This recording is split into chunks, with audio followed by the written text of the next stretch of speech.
How to ferment. Okay, so I've told you guys what fermenting is already on my video. For those of you who are new to my YouTube channel, then you can check out the annotation above or find the video in the description below. But in this video, I'm just going to go straight to it, okay? So what is fermentation? A little summary real quick. Fermentation is when you culturize bacteria in order to further break down food matter, plant matter. And what this does is it will release the nutrients within the food, which will then allow you to better absorb the nutrients out of the food, on top of being pretty handy for food storage, along with repopulating the culture of bacteria that already exists within your intestines or lack thereof. There are a few kinds of ferments that you can make, depending on what you like, okay? There is the classic sauerkraut, which is just created out of a cabbage, whether that be a red cabbage, which is slightly more peppery, or a white cabbage, which tastes something more akin to a meal that you would have on Christmas, or at least in my case. That being said, most of the Christmas meals are quite salty.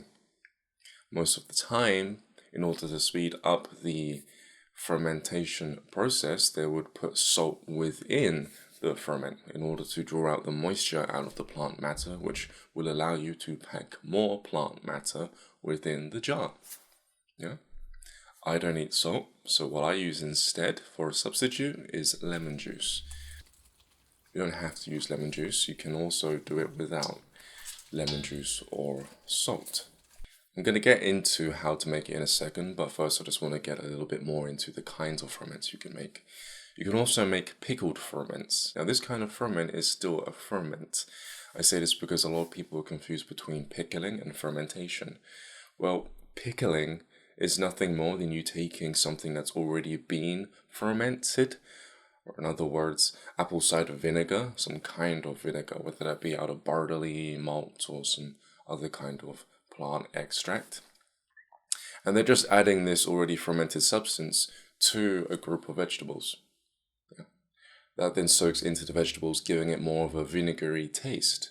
But here's the thing. When you create any kind of fermented food, they're all going to taste soury, or at least vinegary, after the 4-day mark. So you wouldn't really be able to tell the difference unless you're quite a connoisseur of specific kinds of vinegars. If you decide to not create any kind of pickled dill, or pickled cucumbers, or pickled cauliflower, or anything that's pickled, and you want to go the route of fermenting fruits, you can. But if you start fermenting fruits, then you get alcohol. Okay? You can ferment mango, peaches, you can ferment coconut, chocolate, kiwis, grapes, oranges, blood oranges. You can ferment pretty much any fruit that you want. Bananas even. And they're just going to turn into alcohol or rum. That's entirely up to you. I've done that before by accident, and that's how I know. Just make sure that you keep the fruits and the vegetables separate. Yeah, ferment them in separate jars. One more thing before I get into how to make it. The texture is very important here. If you start shredding a bunch of vegetables, it's going to have a different consistency when the fermenting period has finished. It will taste more sloppy, more gooey, perhaps, because the surface area is much smaller, so the bacteria has a greater penetration ability, to the food, so it's going to be much more softer. That being said, if you cut strips out of carrots, they're going to be more crunchy, as opposed to sloppy.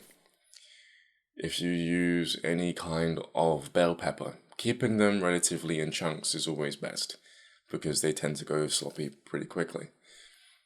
That's not to say that sloppy is bad. Most cultures actually like sloppy, mucousy foods, and that's fine. It's just because they're more dense in a particular kind of bacteria. So, I'd like to have a specific few. Some that are sloppy, some that are crunchy, some that are just a mixture in between. And when you start really putting different variations of vegetables inside of just one ferment, that is when you get what is known as kimchi. No longer is it sauerkraut, it's just kimchi, yeah? And if you'd want with the kimchi, start adding some herbs. I like to add rosemary, some bay leaves, some peppercorns, and some mustard seeds every now and then, and sometimes some lentils. And that will help to better just break down the flavors and help to penetrate the foods that you're fermenting over time. And it happens relatively quickly also, which then gets me into my next point. If you want, you can wait up to 10 days, which is the nice time to eat the food before it starts getting really, really more akin to bacterial medicine for your body. Or you can wait 4 to 5 days. And if you wait 4 to 5 days, you're going to notice that the sugar that you put inside of the fermented jar, in order for the bacteria to feed off that sugar, to then further multiply. And by the way, the bacteria will eat all of the sugar. So you don't have to worry about it tasting sugary or just increasing your insulin levels at all, because there won't be any sugar left. Then, if you eat the food on the 4th day, you'll notice that it tastes a little bit sugary still, and it will also taste somewhat vinegary at the same time. When it comes to kimchi tastes very much like Chinese food because of this fact, the sweet and the sour, which is pretty great. I have, however, had ferments fermenting up to 4 months, to 6 months even, before I've eaten them. And honestly, they don't taste that bad. They don't taste bad at all if you're doing it right, and I'll get into how to do it right in a second. Now, what you're going to need to ferment food is a big 10-liter stainless steel bowl, if you can. They're quite inexpensive. And you're also going to need a chopping board, a decent set of knives, preferably just 2. One main knife and a little tiny one that you could use.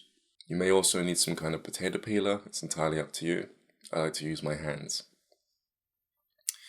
And what you're going to need also is some fermenting jars.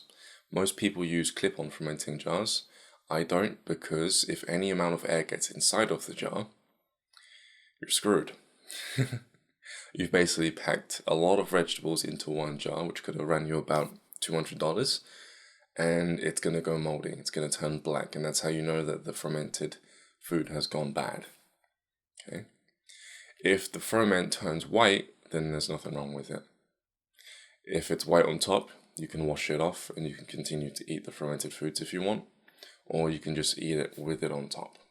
That's kind of risky for some people who can't tell the difference between good probiotics and bad probiotics. Let's focus on the sauerkraut. You want to dice up a head of cabbage, and if you'd like, you can cut out the stalk. We can use that later for something. Finally dice it, throw it within the bowl, and start beating it with your hands, okay? You can punch it, you can squeeze it together, you can snap it within your hands as you clasp the vegetable matter.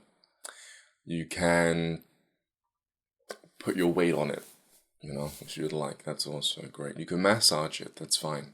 And once you've done that to an extent, then you can start adding some sugar to it. Now, raw organic cane sugar is perfect for bacteria. They love it. So add about 2 tablespoons, or if not half a cup, to the bowl. And then what you want to do is you want to add possibly some other kind of culture. I've used natto in the past, and natto is fermented soybeans. And I like to put that within one of my fermented jars in order to further increase the amount of cultures that are in there, the bacterial cultures, Think of these like seeds. You can also use apple cider vinegar or some kind of kombucha. The white cream-like substance at the bottom of the jar is the bacteria, otherwise known as the mother. You'll see on the Bragg's apple cider vinegar label, it will say with the mother. So you can add that to the bowl, and you want to add maybe 2 tablespoons to a shot if you would like. You don't have to add that much in there. And then what you do is you can also add some wine. Wine is also a ferment, and make sure you want to get the unpasteurized raw kind of wine, and you just tip that in there. Continue to massage all of this into the plant matter, and then what you want to do is you want to gently place it within the jar, after which pressing it in there with some kind of pastel. I like to use the end of my rolling pin to make sure that all of the air is out from the jar. You continue to pack the jar until it is near enough full. Give yourself about an inch of breathing room there at the top. Don't worry, there's no air that's going to be going in there, because if you've gotten the right jar in order to increase your success rate, then the jar would have been built in order to help release the air without letting any air get back into the jar.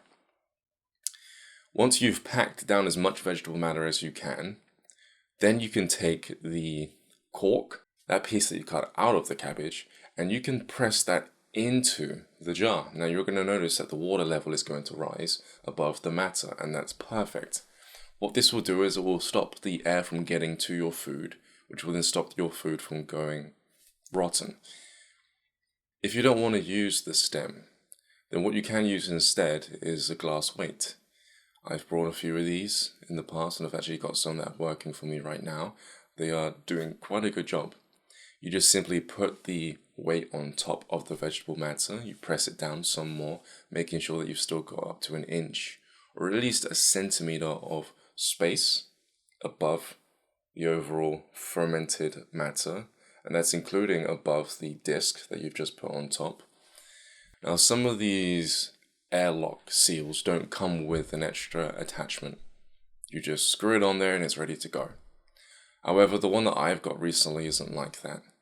You have to literally fill about half of the container with water, and this will help stop air going back into the jar. And then once that's done, you just sit it on the side of a windowsill or inside of a dark room. I like to put it inside of a dark room. I like to put it inside of my drying cupboard. That keeps it nice and warm, helping the bacteria to multiply. Now, given everything that I've just said, you can do the exact same thing again with kimchi. I actually used pretty much the entire contents of my fridge when I made kimchi. I tried to make a video on it, but it was just too long. So I decided to use clips out of those videos and put those into this one main video. In that, I did add wine, sugar, and some vinegar. Not a whole lot, just enough with the mother in there. And I also added some oil, because bacteria loves oil. Coconut oil, it loves sesame seed oil. You can use olive oil if you want, but bacteria thrives off of eating omega-3 oils, raw omega-3 oils, along with sugar. It favors oils over sugar, depending on the different kind that you want to culturize. Okay, so specific strains, more importantly, thrive off of oils over sugar. I like to have a mix of fructose, be that the wine, along with coconut oil, sesame seed oil, extra virgin cold pressed olive oil. You can also use avocado oil, along with cane sugar, so that each bacterial colony has a lot of food to thrive off of, on top of the plant matter that I'm actually using. Yeah. Now, you can get different strains of bacteria in order to help culturize your ferment. I like to buy the actual capsules, and I like to activate these capsules because the capsules are freeze dried, meaning they're not activated until they come into contact with some food over a certain number of days. So if you're taking the capsules and you're thinking that it's going to help you straight away, it's not, especially if you have a fast metabolism. So I like to take one pill, and all you need really is just one. I like to break it up within my pastel, turning it into a kind of fine powder, and then I massage it into the plant matter. Yeah. By about day 3, all of the bacteria would have activated and then multiplied by double, meaning 2 to 4, 4 to 8, 8 to 16, and then some. Can you imagine having over 30 billion different strains of bacteria just in one capsule? And then out of that 30 billion, that then multiplies, and then that number multiplies from 60 billion to 120 billion, and 120 to 240 billion, and then some. Just within time span of 60 minutes, because within each hour, bacteria multiplies. Yeah. As long as it's within an environment that's above 5 degrees Celsius. Now, without the capsule, it's fine. You're still going to get a lot of bacteria growing in there, just a specific kind. But I like to add as much as possible, okay? So that's pretty much how you'll do it, guys. That's how you ferment things. It's fun. It takes some time. Do not I repeat, do not go the cheap route by getting clip-on jars or even screw-on jars. Not unless they have some kind of contraption that allows air to come out through the middle of the jar and not out through the sides. Otherwise, like I said, you're going to be wasting money in food produce. Look at it that way. You might not want to spend a lot of money on a jar, but if all of your food spoils, then you are going to be losing money there. It takes a while, because you make a first ferment and you're like, come on, I want to eat it, I want to eat it, I want to eat it. And you end up cracking into the first ferment within the first 4 days. If that's the case, then make like 20 ferments. Buy a lot of jars. I made 18 ferments at one point, and I only managed to get into 2 of the jars within 10 days. So the rest lasted a very long time, half the year actually, which is great. It may seem expensive because you're buying so much food, but think of it like that, half the year, 6 months it lasted me. So you can calculate how much you're spending based on how much you're eating. I eat around about 6 to 10 pounds of food. I don't mean like pounds as in weight, I mean like currency wise. I'm not sure what that is in dollars, but that's per day. So if I'm spending around about 120 pounds on food that I'm going to ferment, I need to make that ferment last me about 12 days. And it's quite easy to do when you're only adding about 2 tablespoons of ferment to soaked wild rice or something like that. It lasts quite a while. So try that out. I'm Ryan JC Ryan James Cropper. You can check out other videos that pertain to fermenting on my YouTube channel if you need extra advice. You can also check out some of the ferments that I've recently made over on my Facebook page, Ryan Cropper. And I'll speak to you all pretty soon. Peace.